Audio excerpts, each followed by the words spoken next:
Yo, 2005 Ford Ranger, rear wheel drive. It's got the high performance rotors on it that chew up pads really bad. The inboard pads are junk. It's grinding on the other side. This one's really loose. And it's growling. So I got to do bearings, pack bearings, and put new rotors on here and pads. I pulled in these calipers and they seem to work nice.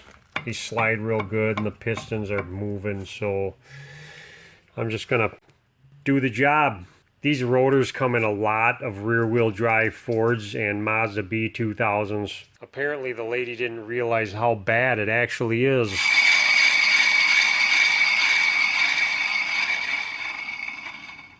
It's about that bad. I'm not going to do a brake fluid flush to this or anything. This is a real budget car for these people.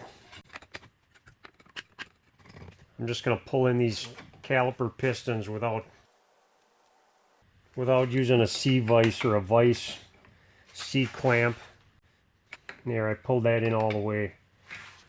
Break out the 13 millimeter on these and 14 millimeter.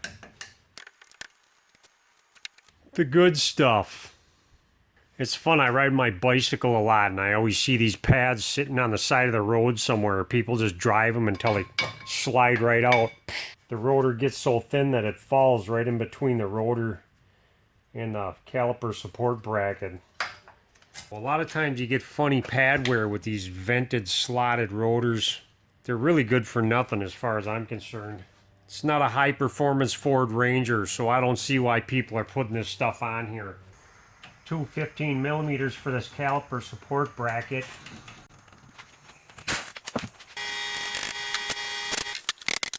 I just use a chisel and a hammer to pull this dust boot off.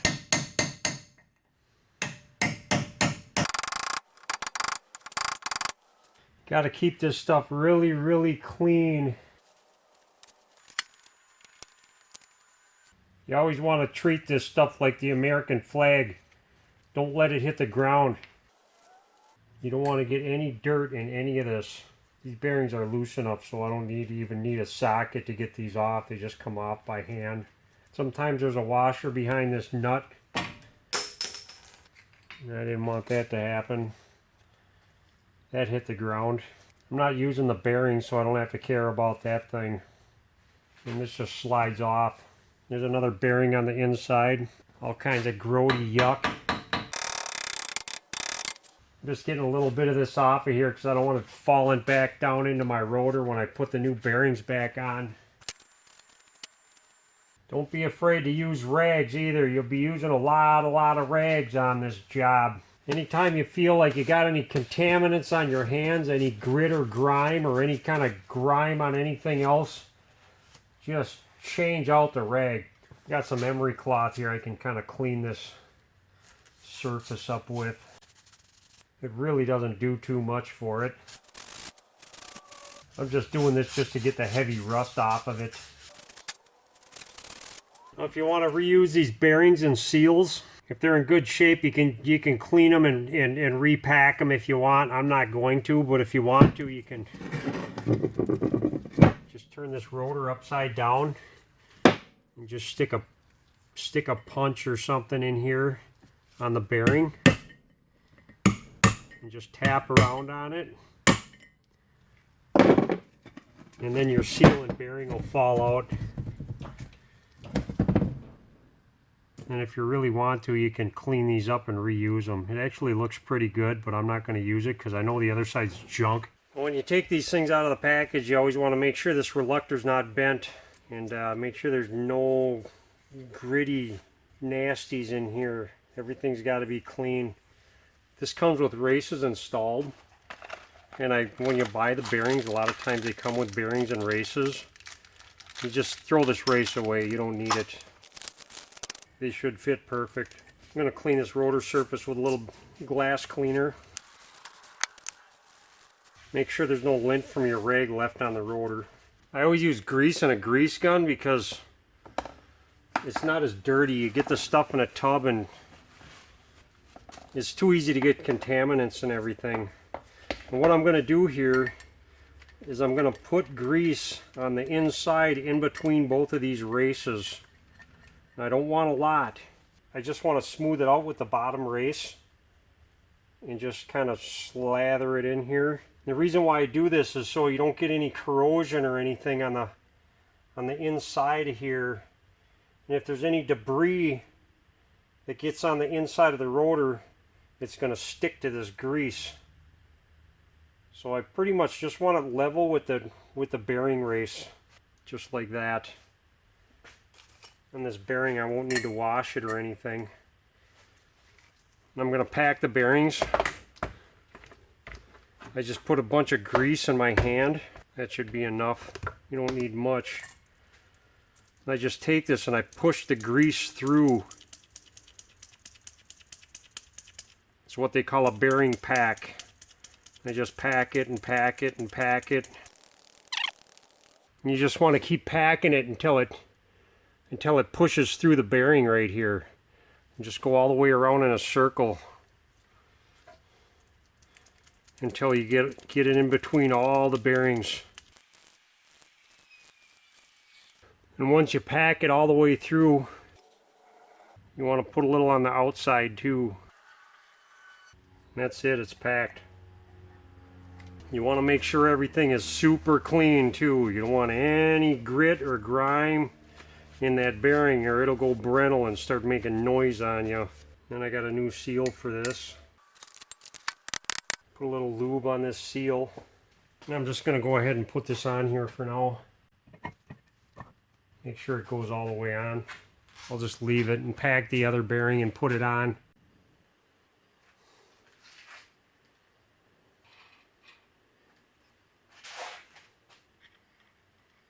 Washer.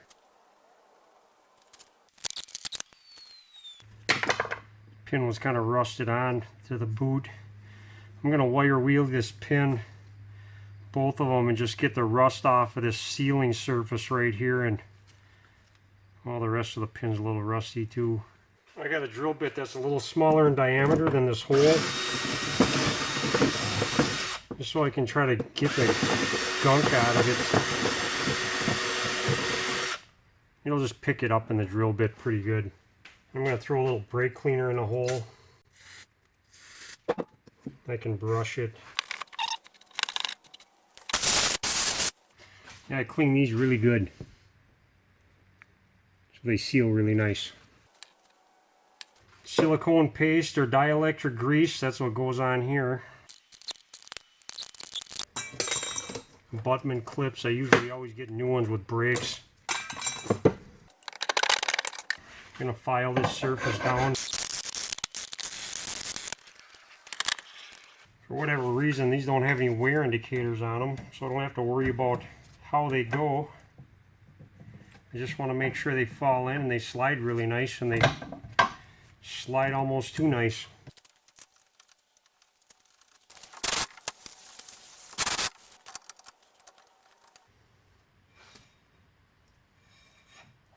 I'm just going to run a file across these pistons without trying to touch the seals, just to make sure it's all flat. It's actually really clean. I got some disc brake quiet for this lube. You usually get packets of it that come with the brakes. Those packets that come with the brakes do not go on your caliper slides. It's the wrong stuff for that.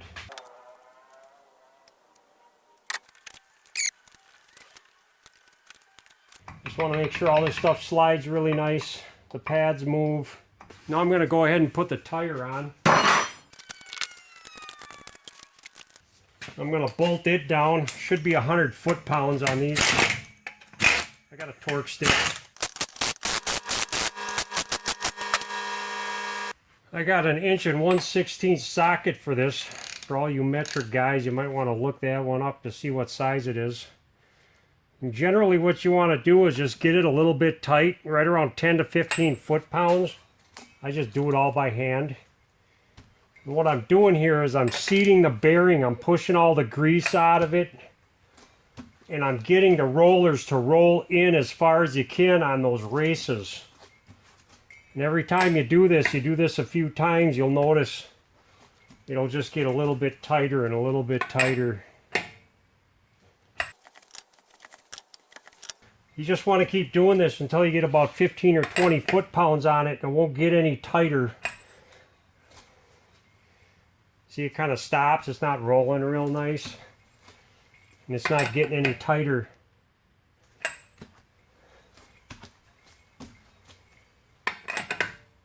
So I know I got it seated. And I want to back it off until it's loose. It's usually about a quarter turn. And then you should be able to rock the tire, and you'll feel that it's a little bit loose. And you just want to tighten it down just a little bit until that looseness goes away.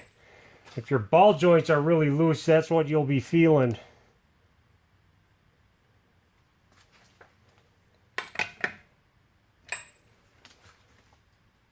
There it is right there. It's just to the point where this nut is just barely snug and there's no play in the wheel. Now after you drive this for about 500 miles, you might want to check this again, because sometimes these seat a little better and they loosen up, and then you just take the dust cap off and take the cotter pin off and just give it a little tweak just to tighten it up again. Some people just set them and forget them, and then they loosen up and they work, but I like to leave them just right. That's right where I want it. So that's a really good pack bearing. And I just got to turn this until I find a spot where the cotter pin lines up. Make sure your dust cap's nice and clean. Do the same thing to the other side. Okay, bye.